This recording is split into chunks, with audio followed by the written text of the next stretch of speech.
Hey everyone! Welcome back to my channel. Ako si Roda ng Roda's DIY Design. I'm so happy you're here. Kung bago lang kayo sa aking channel, welcome po sa inyo.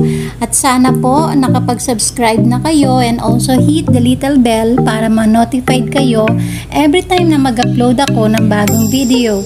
Kung gusto nyo ang project kong ito, huwag po ninyong kalimutan mag-thumbs up at mag-comments para alam ko ang mga nasa puso at isipan ninyo.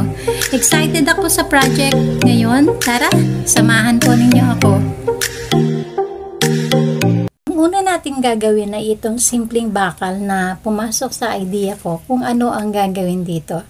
Gagawin ko siyang candlestick na nag-iisang candlestick sa aking mga gagawin ngayon.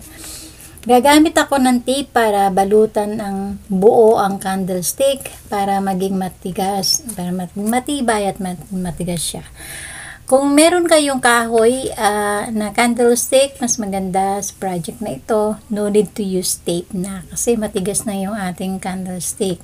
Ngayon gagamit ako ng air dry clay para takpan ng buong candlestick mula taas hanggang ibaba.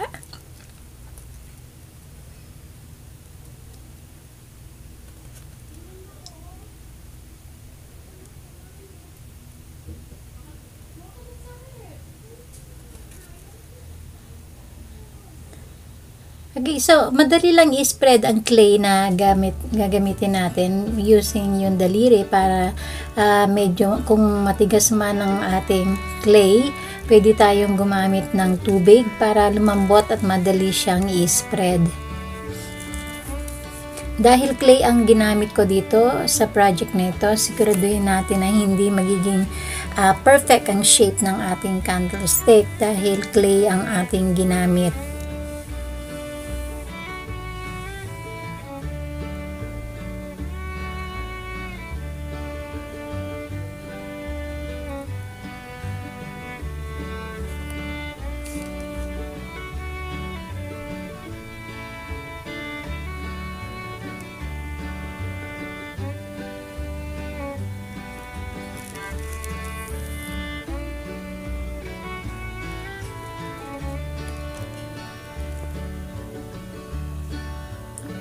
Okay, dahil walang patungan ng ating DIY candlestick, nakahanap ako ng maliit na saucer para may patungan ang kandila na ating ilalagay mamaya.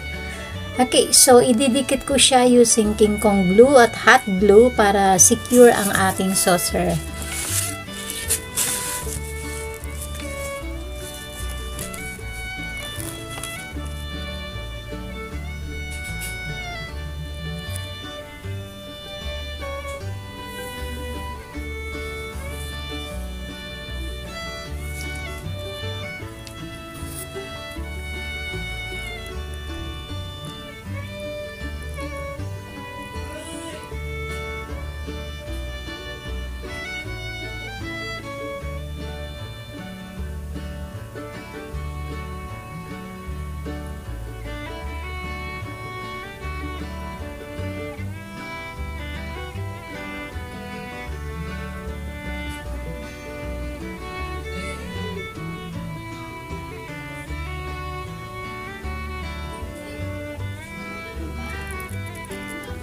So, ngayon tuyo ng ating clay. So, pinatuyo ko na ito ng ilang oras. Ayan, so sisimulan na natin ang paglalagay. Papahira natin siya ng mud pads at patutuyin natin siya ulit.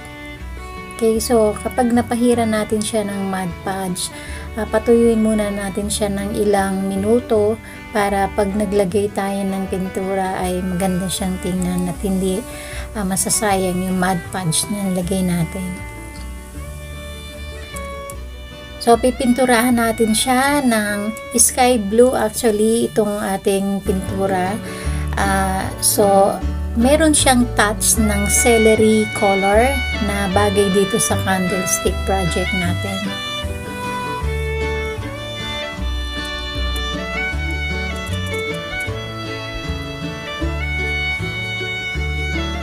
So, ngayon para lalong lumitaw ang ganda ng kulay ng candlestick, mag-apply tayo ng white wax sa buong candlestick. Be sure na nalagyan lahat ng white wax ang buong candlestick.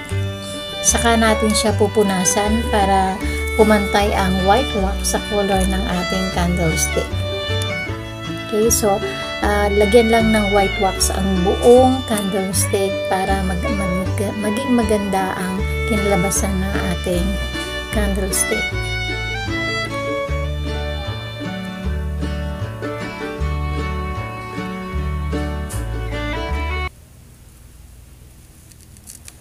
So, ang next project natin, itong bilog na na-rescue ko, aalisin natin ang mga screw na nakabaon dito, pati ang mga crepe paper para malinis siya at masimulan natin ang project natin. So, itong ratan na ito ay galing sa basura na tinapon at na-rescue natin para sa project natin ngayon. So, ang project natin ngayon ay gagawa ako ng all year round wreath. Okay, so sa ibang bansa, gumagamit sila ng mga wreath na mga display sa kanilang mga bahay, all year round na ito.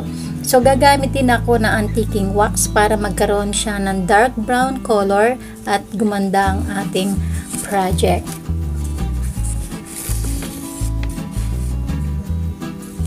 So, pagkatapos ko siyang i-coat ng antiquing wax, lalagyan ko siya ng jute string sa buong palibot ng bilog na ito.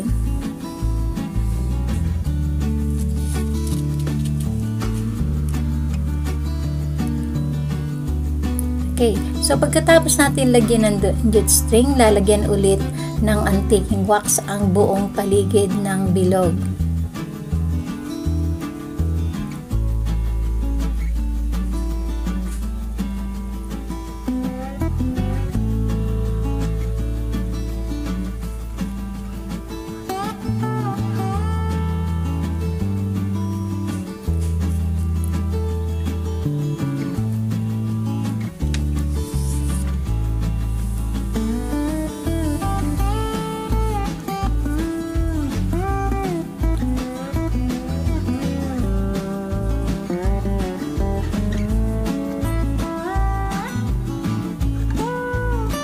Okay, so meron ako ditong vintage ribbon na ilalagay dito sa ating bilog para gumanda yung ating DIY project.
Okay, so pagkatapos ko siyang lagyan ng vintage ribbon, so gagamit ako ulit ng greenery para dito sa ating project.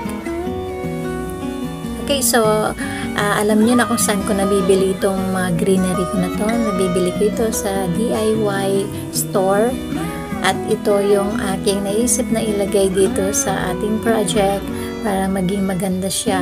At kahit na hindi ko siya tanggalin ng buong taon sa display area ko, ay maganda pa rin siyang tingnan.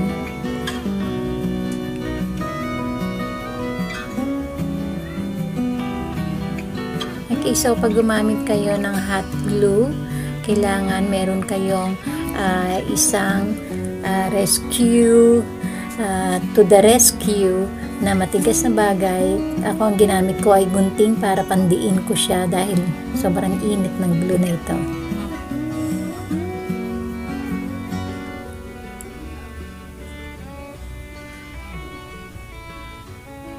Okay, so lahat ng mga ginagamit ko na mga sa project ko na ito ay mga mura lang guys. Mura lang yung mga nabibili kong mga ginagamit sa pang-design ko sa aking project.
Okay, so next itong vintage amber bottle. I-stay ko lang siya ng kulay. Hindi ko siya pipinturahan, hindi ko siya kukulayan ng ano. Gusto ko ganito lang yung kulay ng ating amber bottle. So, lalagyan ko ito ng DIY tassel para lalong gumanda ang vintage bottle na ito. So, itong vintage bottle na amber na ito ay namanak pa ito sa nanay ko. So, isa ito sa mga display ng nanay ko kasi mahilig siya sa mga vintage na mga gamit. Kaya, hindi ko kukulayan ito, hindi ko sisirain ng kulay niya kasi napakaganda ng bottle na ito guys.